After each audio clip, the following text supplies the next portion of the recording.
comprendre. Je propose d'abord d'écouter ce que disait Denis Devallois hier. Denis Devallois, c'est donc le procureur qui rappelait les faits.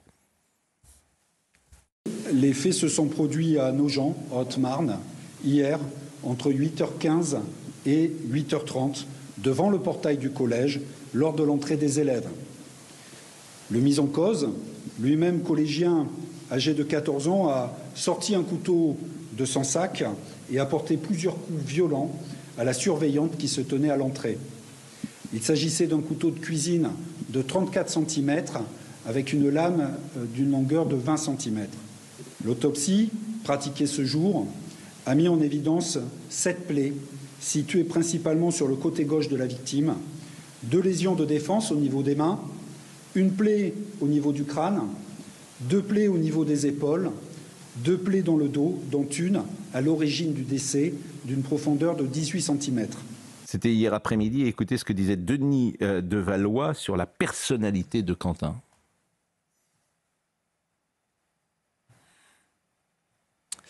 Est-ce que nous pouvons écouter le procureur qui parlait de la personnalité de Quentin? Allons-y. Celui-ci est né en août 2010. Il est collégien en 3e au sein du collège Françoise Dolto de Nogent.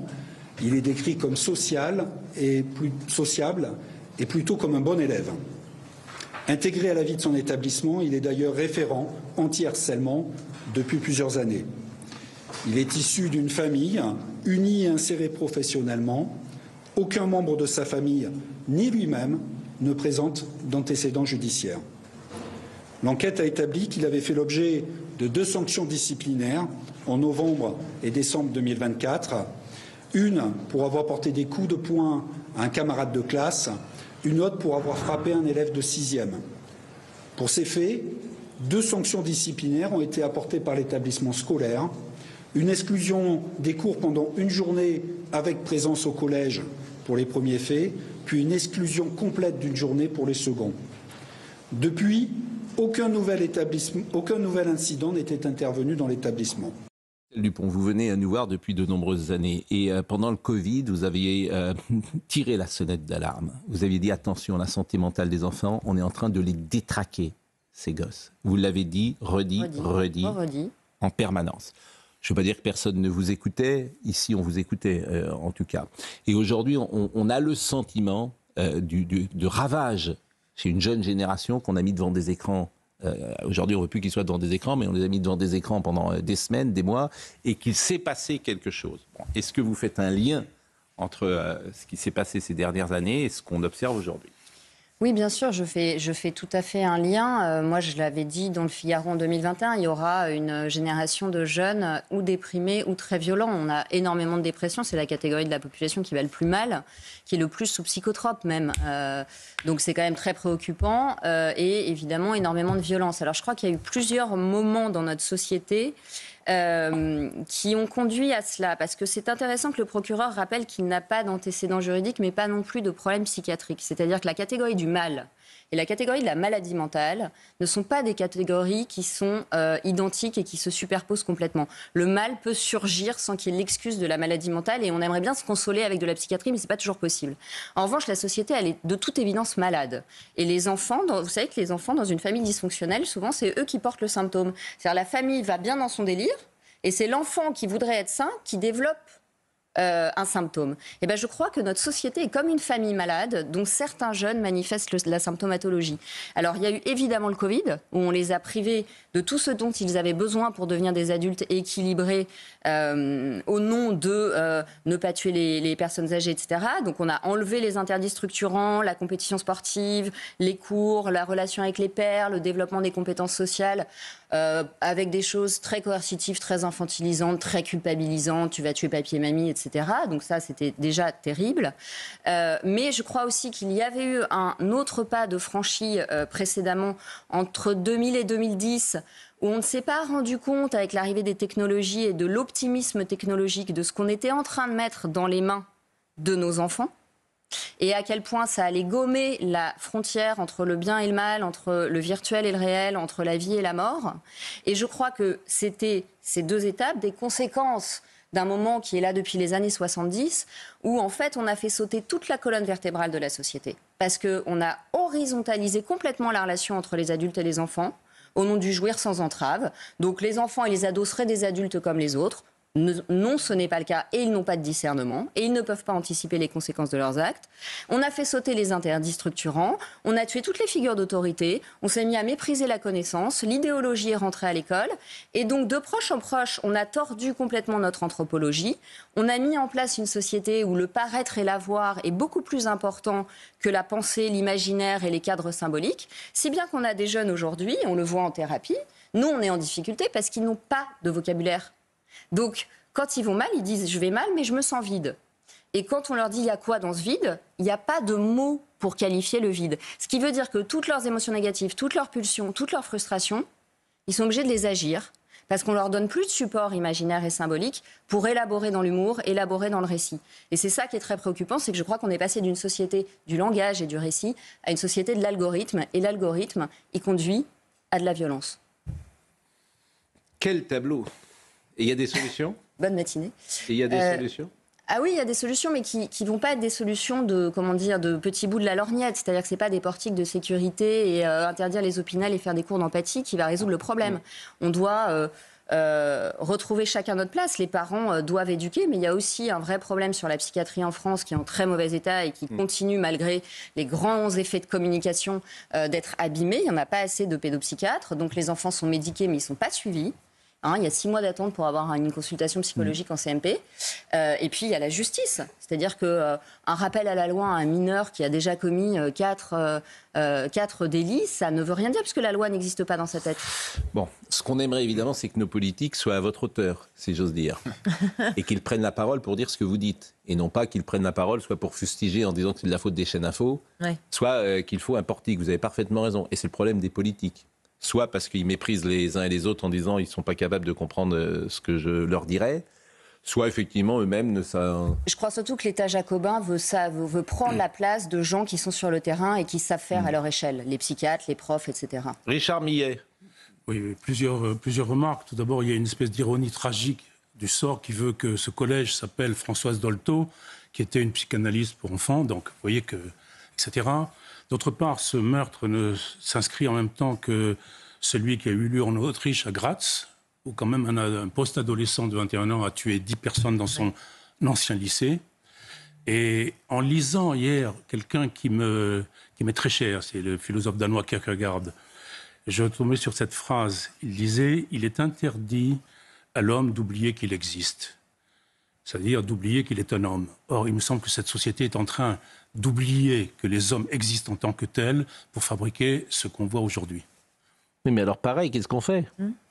Mais on fait une fois qu'on a dit ça... Ce matin, responsabiliser les parents, qu'est-ce que ça veut dire? Une marche blanche, qu'est-ce que ça veut dire? Ça ne veut rien dire du tout. Mais on le sait que tout ça n'est rien, on le sait. C'est de la com, ça s'appelle de la com, parce qu'il n'y a pas de... Quand je dis il n'y a pas de réflexion portée par des hommes politiques. Ils ne veulent pas aller sur ce terrain. Ils pourraient d'ailleurs, je pense qu'ils pourraient, certains pourraient, mais ils n'ont pas envie. Il nécessiterait de reconnaître la responsabilité de décisions politiques qui sont prises depuis 40 ans dans bien des domaines, et notamment la santé. Ils ne sont pas responsables. Ils sont pas, celui qui est aujourd'hui aux affaires, il n'est pas responsable de décisions qui ont été prises il y a 40 ans. Oh, il y a encore aux affaires des gens qui sont responsables de la destruction de l'hôpital public dans les années 2000. Bah, vous savez, alors je l'ai rencontré, moi, le ministre le ministre de la Santé, je l'ai rencontré. Et vraiment, j'ai trouvé qu'il m'a fait plutôt bonne impression. Et il ne le dit pas parce qu'il était assez délicat, ce qui était intelligent de sa part, mais tu comprends qu'il fustige les années Kouchner et toute l'administration Kouchner et tous ceux qui ont fait, en gros, n'importe quoi dans l'administration française, Véran, à la médecine, etc. C'était toute cette bande-là qui était incompétente. C'est l'esprit de bureaucratie. Je crois que c'est l'esprit de bureaucratie plus que les partis politiques. Oui, selon en tout cas, tu devines qu'il est sur cette ligne-là. Tu le devines. Et la justice, Pascal Pierre Garbarini, que peut-elle faire Mais écoutez, j'ai envie de vous dire que on remet en cause l'excuse de minorité. Donc, puisque là, dans l'affaire qui nous occupe si tragiquement et si tristement pour cette famille, normalement, c'est la perpétuité. puisque là c'est un meurtre, je ne sais pas si ça sera qualifié d'assassinat, mais là c'est un meurtre, et comme c'est commis sur une personne qui enseigne ou qui est dans un établissement scolaire, c'est la perpétuité. Et comme il est mineur, c'est 20 ans. D'accord ? Donc cette personne, ce jeune, encourt une peine de 20 ans. Donc maintenant, le tribunal qui aura statué, c'est-à-dire la cour d'assises des mineurs, a la possibilité, c'est prévu par la loi, de ne pas appliquer l'excuse de minorité. À 14 ans. C'est arrivé 2 fois. Il a 14 ans. Oui, mais c'est possible. C'est arrivé 2 fois. Je vous donne les 2 exemples. L'affaire Dils, sachant qu'ensuite il a été reconnu que c'était une erreur judiciaire. Et la seconde pour cette jeune fille qui s'appelait Agnès Marin. C'est-à-dire que l'excuse de minorité en France n'a été que 2 fois. Que deux fois dans l'histoire de la justice française. Et le gang des barbares. Et le gang des barbares. Ça fait 3. Votre avis de magistrat sur la discussion? Il y a les considérations. Sabrina. Il y a les considérations générales qui ont été développées par Marie-Estelle Dupont. Moi, ce qui me fascine est que vous donnez à penser dans votre édito, c'est le caractère de toute manière très singulier de toute affaire criminelle. Et lorsque le procureur ou vous-même, Pascal, reprenez le fait que ce jeune homme de 14 ans est un secret pour lui-même, je pourrais ajouter qu'il demeurera longtemps un secret pour nous. Je suis frappé de voir à quel point, avec trop d'expérience de la cour d'assises, même quand on croit avoir réussi un procès, on demeure dans une sorte d'incertitude sur ce qu'il est véritablement. Bon, sauf quand même que le couteau, c'est un fait de société, et le mimétisme du couteau, voilà, ça n'existait pas il y a 30 ans ou 40 ans dans la société française,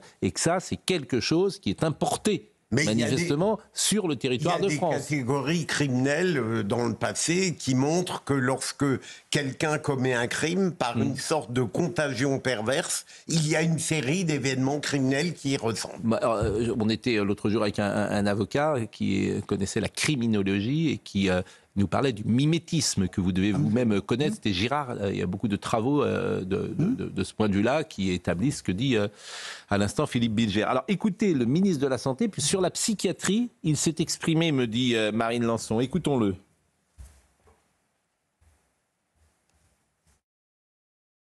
On a surtout besoin de soignants pour prendre soin des Françaises, des Français et particulièrement des plus jeunes. Donc il y a des budgets pour la santé mentale, mais notamment, alors suffisant, c'est jamais suffisant, mais il y a par exemple dans l'éducation nationale des postes de médecins scolaires, d'infirmières scolaires qui sont budgétés, qui existent mais qui sont non pourvus parce que nous manquons de soignants. Nous avons nombre de lits à l'hôpital qui sont fermés faute de soignants. Donc c'est pour ça que je veux former plus, former mieux, former partout pour prendre en charge la santé des Français et notamment leur santé mentale. Il y a beaucoup de réactions évidemment ce matin tous azimuts sur ce sujet. Marine Le Pen a pris la parole sur la responsabilité des parents. Écoutons-la. Quoi qu'on en dise, quand on est parent, eh bien, on a une obligation de surveillance. Et il y a un article dans le Code pénal, l'article 227-17, qui dit que s'il y a un défaut de surveillance qui compromet la santé, la sécurité ou la moralité de l'enfant, eh bien, les parents sont responsables. Cet article-là n'est quasiment jamais utilisé. Donc, on a un arsenal juridique, utilisons-le et arrêtons de vouloir inventer des nouvelles choses qui sont de surcroît inefficaces. Marie-Estelle Dupont, il y a une question essentielle. Est-ce que ça peut arriver dans n'importe quelle famille ? En clair, est-ce que quand il arrive quelque chose comme ça, et c'est très difficile sans doute de le dire tel que je vais le dire, mais les parents ont une responsabilité, ils sont défaillants. Depuis hier, j'entends des parents qui me disent « ça ne peut pas arriver chez moi ». Parce que je cadre mes enfants, je les accompagne, je regarde leurs leçons, je suis avec eux toujours et tout le temps. Je suis bon. Ça ne peut pas m'arriver à moi. Alors, est-ce que c'est fatalitas ? Est-ce que ça peut arriver quoi qu'il arrive ? Ou est-ce que ça arrive précisément et que c'est un symptôme parce qu'il y a eu une défaillance ? Est-ce que le mal existe ? Ah bah ça démarre mal. Le mal existe. Le mal existe, la barbarie existe, d'accord. Il peut surgir. Je vous assure, et si le bien et le mal n'existent pas ? C'est peut-être pour ça que les enfants vont mal. C'est parce qu'ils vivent dans une société où on a aboli la différence entre le bien et le mal. Ce qui me frappe... Quand je dis est-ce que le mal existe, ma question est une réponse. C'est-à-dire, oui, le mal peut surgir. Et quand on met au monde un enfant, ce qui est angoissant quand on devient parent, c'est qu'on sait que cet enfant va subir le mal et va commettre le mal. Donc ensuite, on réduit les chances de manifestation du mal par ce qu'on appelle l'éducation. L'éducation, c'est jusqu'à 24 ans, jusqu'à maturité du cerveau, où on est évidemment co-responsable des actes de notre enfant, puisqu'il n'est pas en capacité de discerner. Et quand j'intervenais en début de semaine au Parlement européen sur l'impact des images porno sur le cerveau des mineurs, c'est parce qu'il faut bien comprendre que quand un enfant est soumis aux mêmes images qu'un adulte, il ne peut pas en faire la même chose.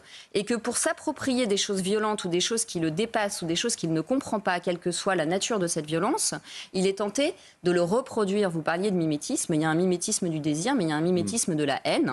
Et donc, il appartient aux parents d'être ce qu'on appelle en psychologie le par-excitation, c'est-à-dire de protéger l'enfant d'un contact trop cru avec des réalités qu'il ne peut pas gérer le temps qu'il construise ses cadres internes. Et ma question, alors ? Donc moi, j'essaye de faire de mon mieux avec mes fils. Je ne pourrais en aucun cas vous dire avec certitude que jamais je connaîtrai un suicide dans la famille ou que jamais je connaîtrai un meurtre dans la famille. J'aimerais bien pouvoir me le dire, mais je vous assure que les parents qui ont des enfants qui se suicident ou qui tuent ne l'ont pas vu venir. Ça peut arriver dans n'importe quelle famille, même si vous avez tout à fait raison de dire que l'éducation constitue une sorte de bienfaisante tutelle, mais le surgissement à un moment d'une liberté, d'une perversion, même dans les familles où l'éducation paraît la plus performante possible, est inévitable. Ça me paraît une évidence. Sinon, l'éducation serait une science exacte. Les procédures que l'on a lorsqu'on a des affaires d'assises, justement, où on a des actes commis, où on a des actes commis notamment par des mineurs, mais même par des jeunes hommes, il n'y a pas forcément des clignotants qui alertent. Voilà, c'est que ça surgit. Alors parfois, je ne sais pas ce que vous allez dire, je reste moi vraiment à ma place, c'est que nous, nous en tant qu'avocats, on lit avec beaucoup d'intérêt les rapports d'expertise qui sont faits psychologiques et psychiatriques parce qu'ils nous guident aussi sur le développement de la personnalité, sur la personnalité de l'enfant. Ils sont crédibles, parce que moi, on me dit parfois que le psy voit la personne 2 heures et fait un... Ça dépend encore une fois... de la qualité de la psychologue ou du psychologue. Et de la conscience professionnelle. Moi, j'ai eu un dossier sur un jeune enfant qui était... Enfin, sur un jeune homme, pardon, qui était diagnostiqué schizophrène paranoïde. Il y avait des expertises qui qui étaient divergentes parce que certains disaient qu'il y avait une abolition du discernement et d'autres experts qui disaient qu'il y avait qu'une altération, c'est-à-dire abolition irresponsable, altération en partie responsable. Eh bien, il y avait un expert, il l'avait vu par visioconférence, une demi-heure. Bon, voilà. Donc ça marche pas. Voilà. Alors qu'un autre, il y est allé 3 fois de suite. Alors Catherine Vautrin a pris la parole également et vous allez me dire ce que vous pensez de la solution qu'elle imagine pour les parents défaillants. Il y a une proposition de loi qui vient d'être discutée, qui est la proposition de loi de l'ancien Premier ministre Gabriel Attal. Et dans cette proposition de loi, il y a pour la première fois la création d'un délit de soustraction précisément à ses obligations légales d'un parent. Ce qui montre bien que être parent, c'est une responsabilité. Et vous êtes favorable. Bien sûr, et que chaque parent doit assumer les responsabilités qui sont les siennes. On a une responsabilité en tant que parent, et que cette responsabilité d'élever, d'accompagner son enfant, on doit la porter. Bon, c'est ce que dit Marine Le Pen également. Sabrina Bedjeber, un mot ? Oui, une question pour Marie-Estelle Dupont. Malheureusement, voilà. Parce que c'était intéressant par rapport à son constat anthropologique. Oui, mais malheureusement, la question... Ouais, après, pas de souci. Je vous propose de la retarder de quelques secondes, pardonnez-moi. Ouais.